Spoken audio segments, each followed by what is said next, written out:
Hi, this is SEBI registered investment adviser, professional trader, trainer, investor Bhushan Godbole आप सबका स्वागत करता हूं।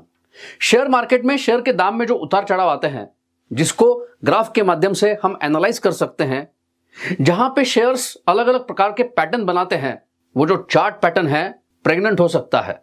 एक बड़ा धमाका होने से पहले छोटा धमाका हो सकता है। एक बड़ी बढ़त आने से पहले एक छोटी बढ़त का संकेत मिल सकता है।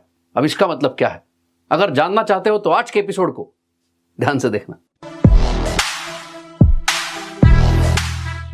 फेमस ट्रेडर डेविड रेयान कहते हैं वो उन शेयर्स में ट्रेड करना पसंद करते हैं जो बहुत लिमिटेड रेंज में कारोबार करने के बाद उस रेंज से बाहर आए हैं। और वैसे ही फेमस ट्रेडर और डांसर निकोलस दरवास, जिन्होंने शेयर मार्केट में ट्रेडिंग करके बहुत बेहतरीन रिटर्न कमाए, वो भी उन्हीं प्रकार के शेयर्स में ट्रेड करते थे जो शेयर्स पहले लिमिटेड रेंज में कारोबार कर रहे हैं और उस रेंज से बाहर आने के संकेत दे रहे हैं। मतलब जो शेयर्स निकोलस दरवास के मुताबिक बॉक्स से बाहर आने के संकेत दे रहे हैं। निकोलस दरवास इसके पीछे का आसान सा लॉजिक बताते हैं। अगर शेयर खुद लिमिटेड रेंज में ही कारोबार कर रहा है तो वहां पे अगर हम अपने पैसे निवेश करते हैं तो हमें उतने अच्छे रिटर्न मिलेंगे नहीं, क्योंकि शेयर खुद नहीं बढ़ रहा है। लेकिन जैसे ही शेयर लिमिटेड रेंज से कारोबार करने की अवस्था से बाहर निकलता है, मतलब तेजी की अवस्था में प्रवेश करता है, अगर तब उस शेयर में हम अपना निवेश करते हैं और वहां से शेयर अगर बहुत बढ़त दिखाता है तो हमें अच्छे रिटर्न मिलना स्वाभाविक होगा। तो जब शेयर लिमिटेड रेंज में कारोबार करने के बाद उससे बाहर आ रहा है, जिसको निकोलस दरवास बॉक्स पैटर्न कहते हैं, या जिसको ब्रेकआउट कहा जाता है, या जिसको हम गड्ढा टेक्निक बोलते हैं, ऐसा पैटर्न बनाते हुए शेयर प्रेग्नेंट हो सकता है। इसका मतलब क्या है? एग्जांपल से समझते हैं। किसी भी कंपनी के शेयर में अगर बड़ी तेजी आती है तो बड़ी तेजी आने के बाद कुछ समय के लिए शेयर जब कंसोलिडेशन में चला जाता है, कुछ समय के लिए शेयर लिमिटेड रेंज में कारोबार करने की अवस्था में चला जाता है, मतलब शेयर एक बड़ा बॉक्स बना रहा होता है, तो उस समय बड़ा बॉक्स बनाने से पहले शेयर एक छोटा बॉक्स बना सकता है और वहां से शेयर पहले तेजी के संकेत दे सकता है। मतलब शेयर डबल डेकर पैटर्न बना सकता है। अब इसको विप्रो इस कंपनी के शेयर के चार्ट को एनालाइज करते हुए समझते हैं। 2020 में विप्रो इस कंपनी के शेयर ने जैसे दिखाई दे रहा है, पहले तेजी दिखाई, तेजी दिखाने के बाद वहां पे एक गिरावट आई, जिसको हम करेक्शन भी कहते हैं। अब करेक्शन करने के बाद शेयर ने पहले नीचे एक लिमिटेड रेंज में कारोबार किया और उस लिमिटेड रेंज में कारोबार करने के बाद, मतलब एक छोटा बॉक्स बनाने के बाद, उससे बाहर आने के संकेत दिए, तेजी के संकेत दिए।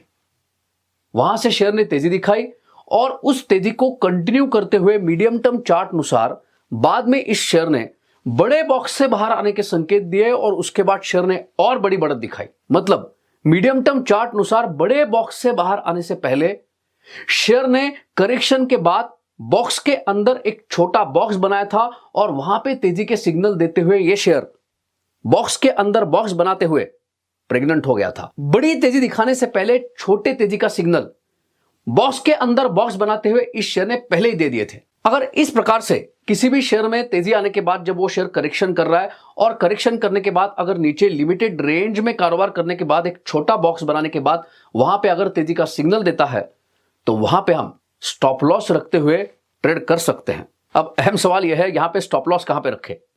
जवाब बड़ा आसान है। जो छोटा बॉक्स बना है उसका जो सपोर्ट है उसके नीचे हम स्टॉप लॉस रख सकते हैं। अभी का डेटा एनालाइज करते हैं तो क्या इस प्रकार का चार्ट पैटर्न किसी कंपनी के शेयर ने बनाया है? एक कंपनी है जिसका नाम है steel authority of India, SAIL. इस कंपनी के चार्ट को एनालाइज करते तो यह समझ में आ रहा है, यहां पे पहले एक अच्छी बढ़त आई, अच्छी बढ़त आने के बाद यहां पे इस शेयर ने एक करेक्शन दर्ज किया है और करेक्शन के बाद शेयर ने नीचे लिमिटेड रेंज में कारोबार किया है और अभी इस लिमिटेड रेंज में कारोबार करने के बाद, मतलब छोटा बॉक्स बनाने के बाद, इससे बाहर आने के संकेत दिए हैं। तो यहां पे आप लिमिटेड कैपिटल के साथ सपोर्ट के नीचे स्टॉप लॉस रखते हुए ट्रेड कर सकते हैं। लेकिन यहां पे गलत भी जा सकते हैं, वरना कहोगे मैंने कहा था। अगर इस प्रकार से हम अलग अलग कंपनियों के शेयर्स में जहां पे बॉक्स से बाहर आने के संकेत मिल रहे ट्रेड करते हैं तो हम अच्छे ट्रेडर बनते हुए अच्छे रिटर्न कमा सकते हैं। देखिए, सारे ट्रेड सही नहीं आएंगे, लेकिन इंपॉर्टेंट यह है जब सही आते हैं तो कितना पैसा बनाते हैं और जब गलत जाते हैं तो कितना गंवाते हैं। इस बॉक्स टेक्निक को, मतलब जो शेयर्स बॉक्स से बाहर आते हैं उनको पहचाने कैसे, वहां पे स्टॉप लॉस के साथ ट्रेड कैसे करें, स्टॉप लॉस को मैनेज कैसे करें, मनी मैनेजमेंट कैसे करें, अगर step by step hand holding support के साथ अगर आप सीखना चाहते हैं तो हमारा जो एप्लीकेशन है आर्या मनी, उसको डाउनलोड कीजिए और जो हमारा ट्रेनिंग प्रोग्राम है, स्पेशल ट्रेनिंग प्रोग्राम है, स्मार्ट ट्रेडर ट्रेनिंग प्रोग्राम, इसको सब्सक्राइब जरूर कीजिए। अगर आप भारत के लीडिंग ब्रोकर्स के साथ खाता खोलना चाहते हैं तो उसकी लिंक डिस्क्रिप्शन में प्रोवाइड कर रहे हैं, चाहे तो उसका फायदा उठा सकते हैं। इस एपिसोड में जिन भी कंपनियों के बारे में आपको बताया गया है, एजुकेशन पर्पज से बताया गया है। ये कोई बाय सेल का रिकमेंडेशन नहीं है। जिन कंपनियों के बारे में बताया गया है वहां पे मेरी कंपनी का निवेश हो भी सकता है, नहीं भी हो सकता है।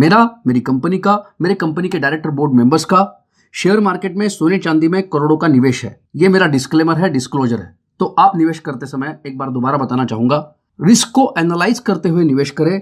आपके फाइनेंशियल एडवाइजर से सलाह मशवरा करके निवेश करें। किसी भी शेयर में अगर बॉक्स से बाहर आने के संकेत मिलते हैं तो तुरंत बढ़त दिखाने की जगह पे शेयर पहले नीचे आके फिर बढ़ सकता है। देखिए, हम शेयर बाय कर रहे हैं, एक दिशा में उठने वाला रॉकेट नहीं बाय कर रहे हैं। तो जब शेयर बॉक्स से बाहर आ रहा है, जब तक स्टॉप लॉस के ऊपर है, तब तक पेशेंस से वहां पे बने रहना है। शेयर मार्केट में स्विंग ट्रेडिंग हो, शॉर्ट टर्म ट्रेडिंग हो, मीडियम टर्म ट्रेडिंग हो या लॉन्ग टर्म की इन्वेस्टिंग हो, यहां पे पेशेंस रखते हुए ट्रेड करना बहुत जरूरी है या इन्वेस्ट करना बहुत जरूरी है, क्योंकि अगर पेशेंस नहीं रखेंगे तो पेशेंट बन जाएंगे।